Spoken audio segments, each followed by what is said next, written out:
بسم اللہ الرحمن الرحیم. السلام علیکم. Welcome back to the part 3. آج کے ویڈیو میں ہم آگے کی داستان جانیں گے. پچھلے ویڈیو میں ہم نے داستان کو کہاں چھوڑا تھا کہ بچے نے گواہی دی کہ یوسف علیہ السلام کے کرتے کو چیک کیا جائے کہ وہ آگے سے پھٹا ہے یا پیچھے سے پھٹا ہے. اگر وہ آگے سے پھٹا ہوا ہے تو یوسف علیہ السلام گنہگار ہیں، اور اگر وہ پیچھے سے پھٹا ہے تو زلیخا ذمہ دار ہے. دیکھا تو ان کا کرتا پیچھے سے چاک تھا کیونکہ وہ بھاگ رہے تھے. زلیخا ان کو روکنے کی کوشش کر رہی تھی. اور کیا نشانی اور کیا گواہی اللہ تعالیٰ نے یہاں یوسف علیہ السلام کے حق میں دلوائی. ایک چھوٹے سے بچے نے گواہی دی، 6 مہینے کا بچہ، اس نے گواہی دی. اور اللہ تعالیٰ نے کیسے یوسف علیہ السلام کے اوپر سے اس گھنونی سازش کا الزام ہٹایا کہ وہاں جو لوگ موجود تھے، جو غلام موجود تھے، عزیز مصر موجود تھا، زلیخا اس کی بہن موجود تھی. کسی کے دماغ میں نہیں ہوگا کہ یوسف کا جو پروردگار یکتا ہے، جو رب ہے، جس کی وہ عبادت کرتا ہے، اللہ، وہ اسے اس طرح بچائے گا. وہ کہتے ہیں نا، جسے اللہ رکھے اسے کون چکھے.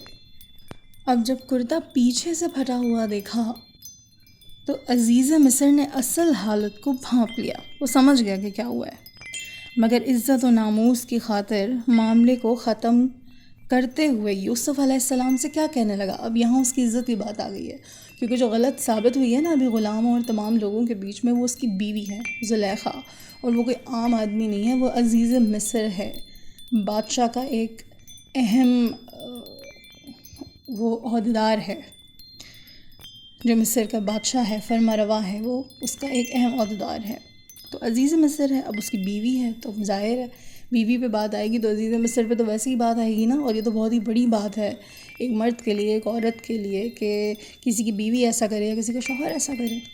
بہرحال اب عزیز مصر جو ہے وہ اپنی عزت کے لیے یوسف علیہ السلام سے کیا کہہ رہے ہیں، جو شاید یہ گواہی سننے سے پہلے ان پر چڑھ کے آ رہے ہوں، ہو سکتا ہے اور ایسا ہوا ہوگا. لیکن اب کیا کیا انہوں نے، کہا یوسف سچے تم ہی ہو، اور اس عورت کے معاملے سے درگزر کرو، اس کو یہیں ختم کر دو.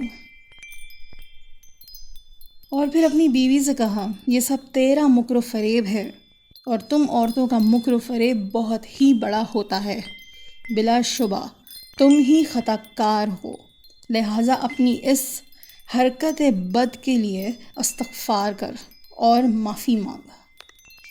اب یہاں اس نے بات کو چھالا نہیں کیونکہ اس کی عزت اچھل جاتی. تو یوسف علیہ السلام کو کہا کہ بھئی مجھے یقین آ گیا ہے کہ تم ہی صحیح ہو اور میری بیوی غلط ہے، لیکن اب تم اس بات کو دبا دو، کسی سے کہنا نہیں. اور اپنی بیوی کو جو ہے وہ باتیں سنائیں، کس طرح کی تم عورت ہو، تمہیں شرم نہیں آئی، یہ ہوا وہ ہوا، اور اب تم جا کے اپنے بت کے سامنے استغفار کرو، اس سے معافی مانگو، جس سے وہی بت ہوگا اوبویسلی جس کے منہ پہ کپڑا ڈال کے وہ غلط کام کرنا چاہتی تھی. اب عزیز مصر نے رسوائی، بے عزتی سے بچنے کے لیے اس معاملے کو وہیں ختم کر دیا.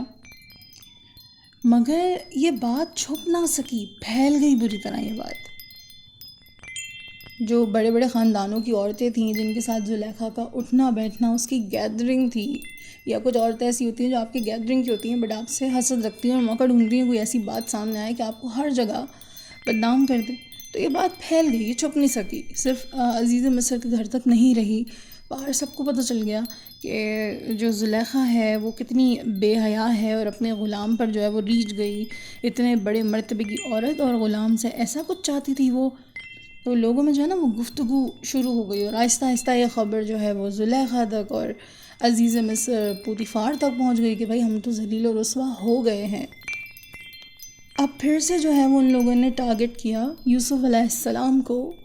زلیخا نے الزام ڈالا ان پہ کہ بھائی اس نے پھیلایا ہے، اس نے جو ہے نا وہ بدنامی کا یہ باعث بنا ہے، اور یہ اس کی وجہ سے ہوا ہے. اور دوسری طرف وہ یہ سوچ رہی تھی کہ یہ جو عورتیں میرے اوپر باتیں بنا رہی ہیں، میرے اوپر تانے ڈال رہی ہیں کہ میں کس طرح کی عورت ہوں یا میں نے کیا کیا ہے، میرے لیے باتیں کر رہی ہیں، ان سے تو مجھے بدلہ لینا ہے. ایسا وقت ملاؤں گی کہ ان کو سمجھ آئے گا کہ میں نے ایسا کیوں کیا. اب یہاں کوئی پشیمانی، کوئی شرمندگی اس عورت کو نہیں ہے، بلکہ ابھی بھی جو ہے نا وہ بڑے آب و تاب سے وہ اعلان کہہ رہی ہے کہ میں نے تو صحیح کیا تھا اور میں جو ہے نا ان کو بھی بتاؤں گی کہ یہ جو میرے اوپر تانے مار رہی ہیں غلط مار رہی ہیں، یہ خود بھی ایسا چاہیں گی.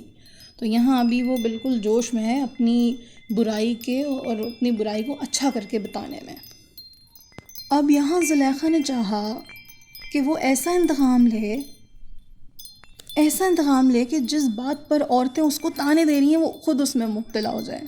سمجھ آ رہی ہے بات یہاں کہ عورتیں کیا تانے دے رہی ہیں کہ زلیخا جو ہے وہ کریکٹر لیس ہے، اس نے اپنے غلام پہ غلط نظر رکھی، اپنے شوہر کو چیٹ کیا. اب وہ جو ہے وہ چاہتی ہے کہ وہ عورتیں بھی اسی طرح سے محسوس کریں اور اپنے آپ کو وہ بچائے، ان کو بھی اسی کیٹیگری میں لے کر آئے وہ کہ بھئی ایسا کیا ہے، کیوں ہے، میں کیوں مجبور ہوئی، میں نے کیوں کیا اور میں صحیح کیوں ہوں. اچھا، یوسف علیہ السلام سے جب اس کی باس پرس ہوئی کہ بھئی یہ کیسے پھیل گئی اور یہ ہوا ہے اور وہ ہوا ہے، تو وہ خود بھی جو ہے حیران پریشان تھی، کیونکہ ایسی گھٹیا بات تو وہ کبھی نہیں پھیلائیں گے نا. لیکن اس گھر میں بہت غلام موجود تھے، خود زلیخا کی بہن موجود تھی، اور وہ جو گھر تھا وہ غلاموں سے بھرا ہوا تھا، ایسے غلام جو بچپن سے وہیں بڑے ہو رہے تھے کہ پوتیفار غلام خرید کے لاتے تھے اور اپنے گھر میں رکھتے تھے. غلام باہر بھی جا رہے ہیں، کام بھی کر رہے ہیں، سب کچھ کر رہے ہیں، آپس میں گفتگو بھی کر رہے ہیں کہ دیکھو بانو زلیخا جو ہے وہ کس طرح کی عورت ہے اور انہوں نے جو ہے وہ یوسف کو کیسے پھنسایا. اب قرآن مجید کے حوالے سے ایسا تو مجھے کچھ نہیں پتا ہے، بٹ آئی تھنک کہ بائبل میں جو ان کا مصری نام ہے یوسف علیہ السلام کا، وہاں لوگ انہیں یزار سیف کہتے تھے، یزار سیف. اور جو ان کا اپنا نام ہے جو ان کے بابا نے رکھا تھا وہ یوسف ہے، تو وہاں لوگ انہیں شاید یزار سیف کہتے تھے. اب اس میں کتنی حقیقت ہے ایگزیکٹلی تو میں نہیں جانتی. بہرحال ان سے باس پرس ہوئی، انہوں نے صاف انکار کیا کہ میں نے ایسا نہیں کیا اور میں ایسا نہیں کر سکتا ہوں، اور آخرکار میں ایسا کیوں کروں گا، یہ چیز تو مجھے بھی بدنام ہی کرے گی نا. اب کیا ہوا کہ زلیخا جو ہے نا وہ سدھری نہیں ہے. اب وہ اپنے جو غلام ہیں، اس کی جو سینئر ایک اس کے جو بالکل پرسنل غلام ہے اس کی، ان کو وہ ٹرین کرتی رہتی ہے کہ جاؤ یزار سیف کے پاس جاؤ، یوسف کے پاس جاؤ، اس سے بات کرو کہ میری ڈیمانڈ پوری کر دے. بہرحال یوسف علیہ السلام نہیں مانتے ہیں، وہ خود بہت پریشان ہیں، عورتوں سے بچنا چاہتے ہیں. اب زلیخا نے جو نئی چال چلی ہے وہ یہ ہے کہ کیونکہ وہ اپنے اوپر باتیں کرنے والی عورتوں کو ایک سبق دینا چاہتی تھی، اپنی ہی کیٹیگری میں لا کے کھڑا کرنا چاہتی تھی، تو ایک روز اس نے شاہی خاندان کی یا جو بڑے خاندانوں کی، جو مصر کے بڑے بڑے گھروں کی عورتیں تھیں بڑے اسٹیٹس کی، ان سب کو جو ہے نا دعوت میں انہوں نے مدعو کیا. اپنی جو سرونٹس ان سے کہا کہ بھئی ایک بڑی دعوت رکھنی ہے ہم نے، اور تمام جو یہ عورتیں ہیں جو میرے بارے میں باتیں کر رہی ہیں بڑے بڑے خاندان کی، ان کو سب کو بلانا ہے آپ نے. تو اب سب کو بلایا گیا. اب ماحول کیا ہے کہ ایک ہال نما جگہ ہے جہاں ساری بڑی بڑی جو ہے وہ لیڈیز موجود آ رہی ہیں، ان کو بلایا ہے، وہ آ کے بیٹھی ہیں. اب ان کے سامنے، سب کے سامنے جو ہے وہ اورنجز رکھے گئے ہیں، نارنجی، کینو، اوکے، اورنجز رکھے گئے ان کے سامنے، اور اپنے غلاموں کو تائید کی گئی تھی کہ بھئی یہ جو نارنج ہم رکھیں گے اس کے ساتھ تیز ترین چھری رکھنی ہے، ایسی کہ بال کے پاس سے ہلکے سے گزارو اور بال اڑا دے، ایسی چھری. تو اب وہ عورتیں آ گئیں اور اہتمام ہو گیا. اب جو ہے وہ اورنجز رکھے گئے لیڈیز کے سامنے، اور چھریاں بھی الگ الگ رکھی گئیں، ہر عورت کی الگ چھری ہے. اب عورتیں حیران پریشان ہیں، سمجھ نہیں آ رہا ہے ابھی ان کو کچھ نا کہ یہ ہو کیا رہا ہے. اور زلیخا وہیں بیٹھی مسکرا رہی ہے. اب وہ اور پوتیفار کو دعوت سے پہلے وہ کہہ کے گئی ہے کہ میں نے ایک دعوت رکھی ہے، میں تمام عورتوں کو بلاؤں گی اور بہتر ہوگا کہ اگر آپ آ کے چپکے سے جائزہ لیں کہ وہاں کیا ہو رہا ہے. پوتیفار پردے میں سے تمام جو بھی ابھی ہونے والا ہے سین کریٹ ہوگا وہ دیکھ رہا ہوگا.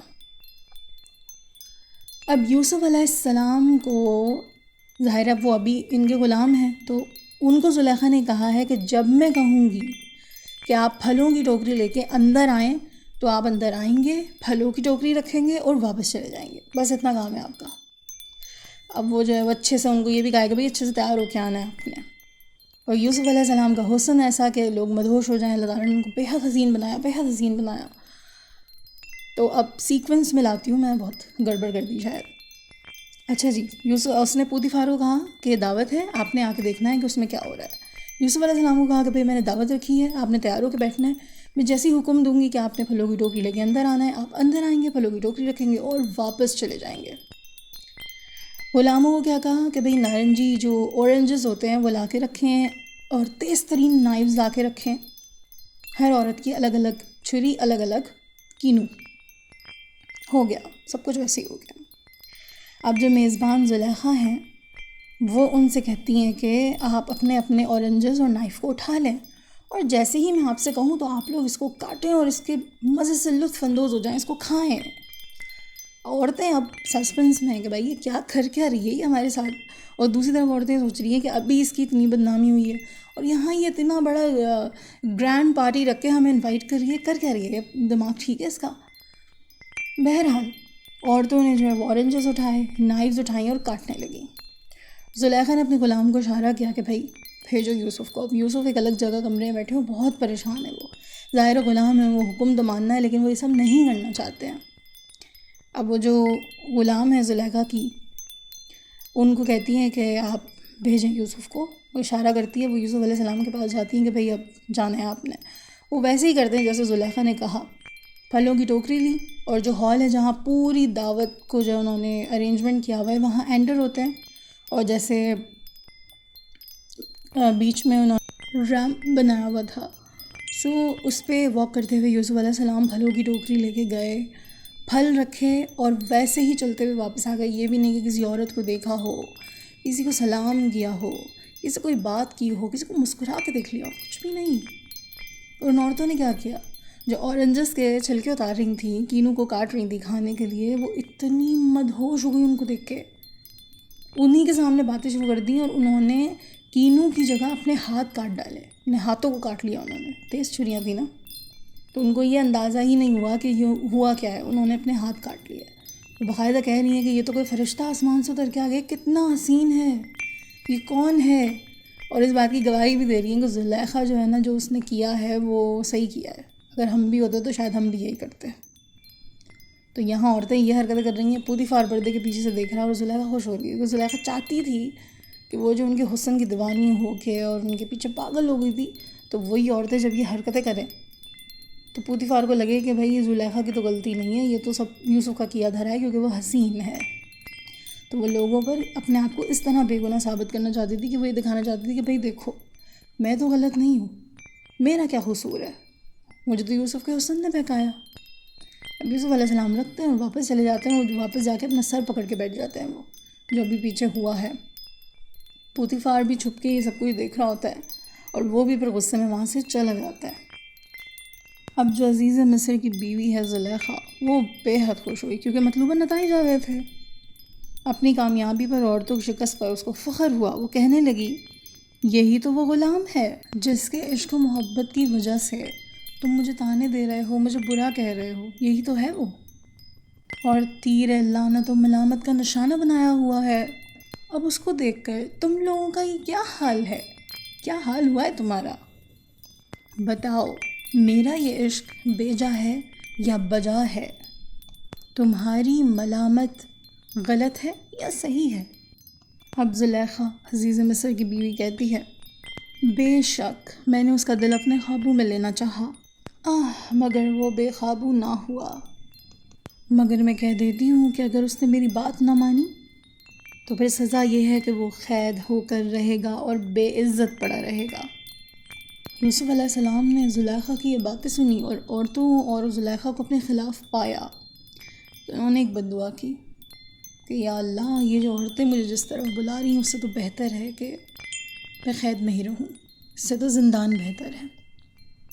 تو نے میری مدد نہ کی تو ایسا نہ ہو کہ میں بھٹک جاؤں، ان کی جانب مائل ہو جاؤں، نادانوں میں سے بن جاؤں. یوسف علیہ السلام کی یہ دعا بارگاہ الہی میں قبول ہوئی. اب اللہ تعالیٰ یوسف علیہ السلام کے لیے کیا کر رہے ہیں، اب آپ یہ ملاحظہ کریں. اب وہ جو زلیخا تھی وہ تو تھی بری نیت رکھ رہی تھی، عاشق ہو گئی تھی. اب باقی عورتوں کا بھی یہی حال ہے، وہ بھی پاگل ہو گئی ہیں، عاشق ہو گئی ہیں. عاشق تو نہیں ہوئی ہیں، ہوس میں پڑ گئی ہیں، کیونکہ عاشق ایسی گندگی نہیں کرتا. بہرحال اب یہ پھیلایا جا رہا ہے کہ بھائی اگر یوسف کھلے عام ایسے ہی پھرتا رہا تو تمام عورتیں جو ہیں وہ بد اخلاقی اور بے روی کا شکار ہو جائیں گی. یہ تو بڑا غلط ہے اور اس کو تو جو ہے وہ زندان میں ہونا چاہیے تاکہ یہ عورتیں بچ سکیں. اب اس دعوت کے بعد جو زلیخا ہے وہ اپنے غلام کو دوبارہ یوسف علیہ السلام کے پاس بھیجتی ہے دھمکانے کے لیے. کہتی ہے کہ اگر تم میری خواہش کا احترام نہیں کرو گے، اسے پورا نہیں کرو گے، تو میں تمہیں زندان میں ڈلوا دوں گی اور تمہیں ذلیل و خوار کروا دوں گی. تو یوسف علیہ السلام اس کی غلام کو کہتے ہیں کہ آپ ان سے کہیں کہ جو وہ کہہ رہی ہیں مجھے اس کے بجائے زندان کی زندگی زیادہ عزیز ہے، میں وہ نہیں کروں گا جو وہ چاہتی ہیں. اب یہ جب غلام نے جا کے اس کو بتایا تو وہ اور دماغ خراب ہو گیا اس کا، غصے سے گئی اپنے شوہر کے پاس کہ میں چاہتی ہوں کہ اس کو بند کروا دو، اس کو سزا دلواؤ، اس کو زندان میں ڈلواؤ. دیکھا نا تمام عورتوں کے ساتھ کیا معاملہ ہوا. تو ایسا شخص تو خطرناک ہے جس کو دیکھ کے عورتیں اپنے ہوش کھو دیں، اور ساری عورتیں جو ہیں وہ اپنے شوہروں کو دھوکہ دینے کا سوچیں یا اس طرح کی خواہش رکھیں. میں صحیح تھی، بالکل صحیح تھی، میرا تو کوئی قصور ہی نہیں تھا. اگر میرا قصور ہوتا تو باقی عورتیں کس طرح اپنے ہاتھ اس طرح کاٹ ڈالتی اور اس پہ جو ہے وہ عاشق و فریفتہ ہو جاتی. اب پوطیفر جو ہے وہ ہر چیز سے واقف ہے، وہ جانتا ہے کہ یوسف علیہ السلام کی کوئی غلطی نہیں ہے. وہ آتا ہے یوسف علیہ السلام کے پاس، ان سے کہتا ہے کہ میں جانتا ہوں تم بے گناہ ہو، تمہاری کوئی غلطی نہیں ہے، لیکن ہر چیز اتنی بڑھ چکی ہے، اتنی بگڑ چکی ہے کہ مجھے کچھ سمجھ نہیں آ رہا. زلیخا چاہتی ہے کہ میں تمہیں زندان میں ڈلوا دوں، لیکن تمہارا کوئی قصور نہیں ہے، میں تمہارے لیے ایسا نہیں چاہتا، بتاؤ تم اس پہ کیا کہتے ہو. اب وہ بھی تو مرد اگر کوئی ہے وہ دیکھ رہا ہے کہ بھئی عورتیں پاگل ہو جا رہی ہیں کسی کے پیچھے، کسی کو بند کرنے سے اگر بچت ہو سکتی ہے تو کروا دو. وہ کچھ اس طرح سے سوچ رہے تھے. اور جو زلیخا تھی اس کی چالاکی یہ تھی کہ زندان سے یوسف کو ڈراؤ کہ بھئی ہم تمہیں بند کرا دیں گے، تمہاری یوں ہو جائے گا، یہ ہو جائے گا، تو وہ جو ہے نا مان جائے گا اور میری بات پوری کر دے گا. مگر ایسا نہیں ہونا تھا. یہ اللہ تعالیٰ کی پلاننگ تھی. جو یوسف علیہ السلام نے دعا مانگی تھی کہ مجھے زندان منظور ہے ان ساری بے حیائی سے، تو ابھی اللہ تعالیٰ راستہ بنا رہے ہیں. زلیخا نے جا کے ڈیمانڈ کی، پوطیفر نے آگے یوسف علیہ السلام سے بات کی کہ بھئی مجھے پتہ ہے تم بے گناہ ہو، مگر اب میں کیا کروں. وہ چاہتی ہے کہ تمہیں قید کر دیا جائے، زندان میں ڈلوا دیا جائے. یوسف علیہ السلام کہتے ہیں کہ یہ بہتر ہے کہ مجھے آپ زندان بھیج دیں، میرے لیے زندان میں رہنا یہ سب کرنے سے زیادہ بہتر ہے. میں ان عورتوں کے مکر میں نہیں آنا چاہتا اور کوئی غلط کام اپنے پروردگار کو ناراض کرنے کے لیے نہیں کرنا چاہتا. تو یہی بہتر ہے کہ آپ مجھے زندان بھجوا دیں، سب کے لیے بہتر ہے. چپ چاپ پوطیفر چلا جاتا ہے. اور اب جو یوسف علیہ السلام نے دعا مانگی تھی وہ اسی طرح پوری ہونی تھی کہ اب ان کو زندان میں ڈالنا تھا. زلیخا کی پلاننگ تو یہ تھی کہ یوسف کو دھمکاؤ اور پھر وہ جو ہے وہ زندان میں اس کو ڈالنے کا کہیں گے تو وہ بات مانے گا. اب جب وہ زندان قبول کر لیں، مطلب کر کے بیٹھ گئے کہ اب مجھے زندان میں جانا ہے، لیکن میں ان لوگوں کی گندی خواہشات پوری نہیں کروں گا. اور کچھ ایسی بھی باتیں ہیں کہ بہت ساری عورتیں اور بھی تھیں جنہوں نے کہا کہ اچھا زلیخا کے ساتھ نہیں تو آپ ہمارے بارے میں سوچ لیں. تو وہ اتنے پریشان ہو گئے تھے، اتنے حالات ان کے اوپر تنگ ہو گئے تھے، آزمائش اتنی سخت ہو گئی تھی کہ وہ بس فرار چاہتے تھے ان تمام عورتوں سے اور گناہ سے، اور اس لیے انہوں نے جو ہے وہ زندان کو قبول کیا. اب آگے کیا ہوتا ہے، زندان جائیں گے نہیں جائیں گے، یہ انشاءاللہ آگے کا سنیں گے ہم اگلے پارٹ میں. اگر ویڈیو اچھی لگی ہے تو لائک کر لیں، چینل کو سبسکرائب کر لیں. اللہ نگہبان.